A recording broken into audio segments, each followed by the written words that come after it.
My name is Darius. I'm the founder of 99.co.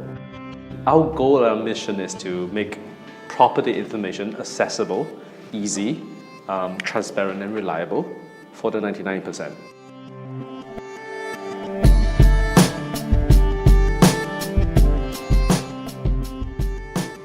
So investing is quite simple. So you have a certain resource, mostly financial resource like money, and you give it to a company because you believe that it can make a difference, and in making that difference, the company is able to create value.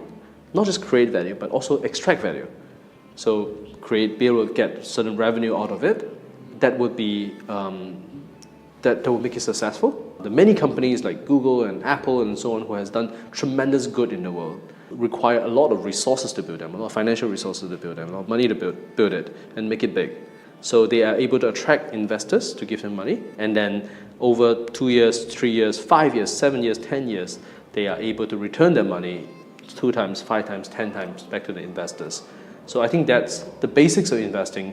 Maybe on this note, I do want to make, there's something that I've learned over the last, something I've changed my mind about the last 5 to 10 years, is to me, the organization that has the biggest humanity impact, right, are Google, Apple, Microsoft, Facebook. These are the organizations that has make the biggest humanity impact. And the reason is, I believe that the ability to put a smartphone that's connected to the internet in the hands of a farmer has actually done more good than any non-profit organizations has ever achieved. So what I'm trying to arrive at is that investing and capitalism is not orthogonal to doing good. In fact, it's a vehicle or a necessary path to do it, because without the capital, without the investments in Apple and Google to roll this out to billions and billions of users and creating returns for investors at the same time, they're not able to reach that kind of impact.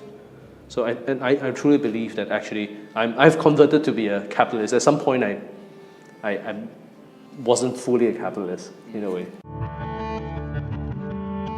Oh, angel investors are primarily individuals.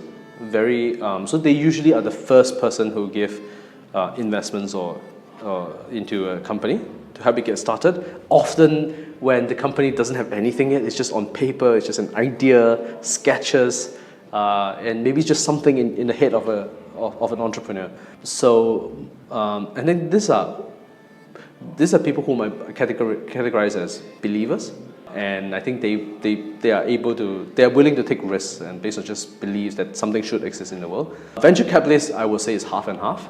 Of course, you have later on very financial investors, public investors, private equity investors who really is looking at financial returns. I think venture capitalists sit somewhere in between.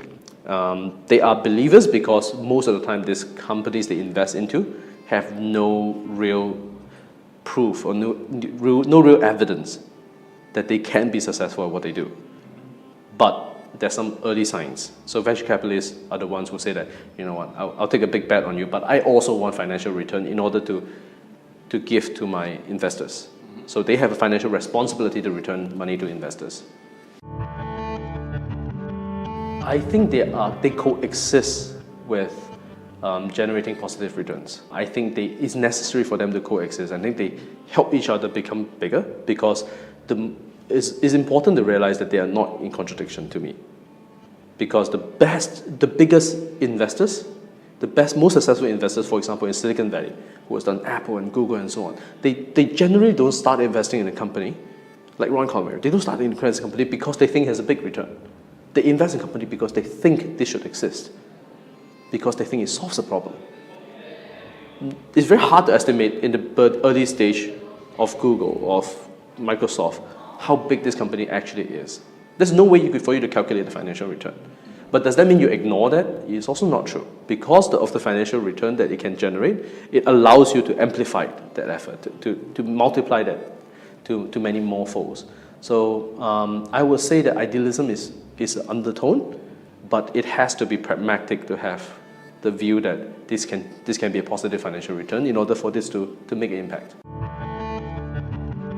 I would say stay away from raising money or trying to get investors for as long as you can. Focus on creating value for your customers. Raising capital is a means to an end. Raising capital is only if you need the capital to do things that you cannot do without that money. If you can do something without that money, do it without that money. If you can write code, build something, live at home and don't take a salary or whatever it is, if you can do that without raising capital, stay as long as possible, stay away from getting investments.